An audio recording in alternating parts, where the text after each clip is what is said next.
Now, the manufacturers claim that you can erase and rub out watercolour pencil while it's still dry.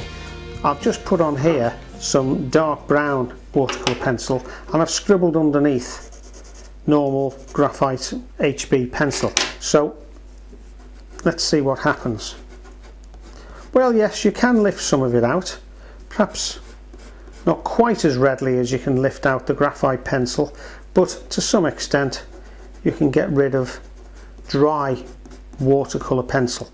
Right, now just moving on from that, I've drawn in this duck's head, this mallard duck's head, in pencil. But one of the problems that people sometimes have is that if they're painting in watercolour and they need to draw something in, like in this case the shape of the duck, then once they've painted the colour prevents them from rubbing out the pencil mark. Well, with water soluble pencils you can avoid that completely. You can still draw. It is a crossover between drawing and painting a water soluble pencils, and one of the real benefits is that you can draw, if you're more comfortable drawing something than painting it from scratch, then you can actually draw the outline in the watercolour pencil and then fill it in with the same pencil and get the painterly effect. Let's see how that works. You see, by starting off with the main colour of the mallard's head, like that, down to its beak, I can create the necessary outline in the colour that's going to get melted into the picture in a little while. Here I'm adding the beak in the relevant colour. It's a sort of an off yellow, it's not bright yellow, it's a greeny yellow most times, the mallard's beak. I know, we'll add the characteristic little white ring around the mallard's neck, and we'll make room here for the mallard's eye. We'll put a black crayon in it. Incidentally, if you're drawing a bird's eye, then certainly the mallard duck, if you draw the letter C lying on its back, then you can see just how easy it is to achieve that. And then all we need to do is to start quite literally colouring in, remembering not to go inside that circle that I've drawn. Right, now I've used a phthalo blue and a phthalo green, and I'm just going over this now just to give another little subtlety with an emerald green. Right, here I've used a light and a dark brown for the start of the bird's body. Here I'm going to use an ochre colour, a burnt ochre, and it just gives that slightly duller effect to the beak than we need. What we don't want is the bright chucky egg yellow that you find in cartoons. Having said that, we will put some yellow in.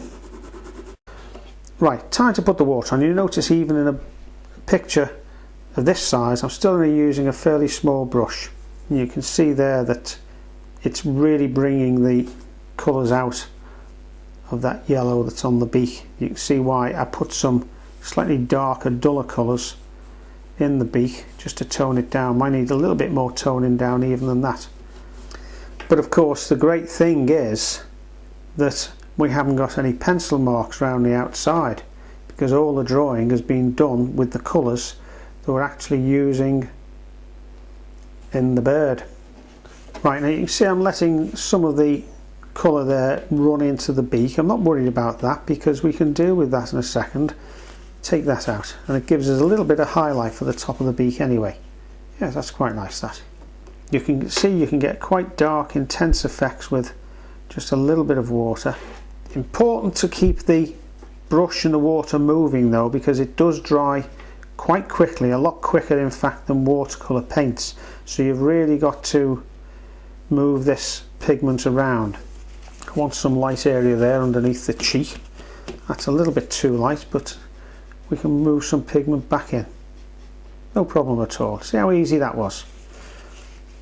Just clean the brush a bit, and we'll just, you can see we've started off with the dark brown here, and just by dragging it away from that area You can get a dry brush effect if you want with very little water on, or you can get more of a diluted effect as we're getting now. I'm going back to the dry brush effect again as the water is used up. That's how you get rid of, we've got a little spot of green there, that's how you get rid of it when it's wet. Don't try and rub it out, just lift it out. I've got most of it, not every bit. Another little bit there, just on the top of the beak. Whoops. And I think we'll just put a little bit of pale blue just on the back of the neck there. A little bit that might be in shadow. Mustn't forget the beady eye. Now you can see how black that goes once you add water to it. Don't want too much. And I'm just going to take a tiny little bit of green off there, just to put on the back, but mainly to wet, and then just take the starkness out of that area around the eye, like that. Now I can come back into the bird with the colour while it's still damp, and we get some much denser, darker colours. Right, I'm going to use the black. It's something I don't normally do with watercolours because it's so easy to lose control with black, put too much on. But in this case, because we've got a pencil, we can be pretty controlled about how much pigment we actually put onto the bird. And we can just define that beak a little bit better. Oh, I know, before I forget, certainly want the one or two little details on the beak like that. So just scribble that in there, a little bit of shadow underneath the head like that. Right, and while that's still damp, a fine little dab over with a coloured pencil, but we're going to leave that as it is. Otherwise, you can see it's starting to lift out pigment there, so we'll leave that as it is. Darken off that beak slightly. See that I can pinch a bit of pigment from the nostril and move it around. Okay, we'll leave it at that.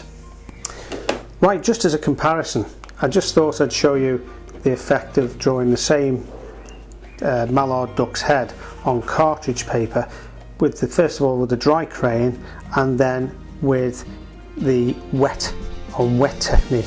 And you can see here how the paper started to lift and buckle a little bit. I don't know whether you can see that from the back there. You can see it's dried out a little bit now, but certainly while I was painting that it was quite difficult to work on. Don't know what happened here. I think I went a little bit heavy on his beak, didn't I?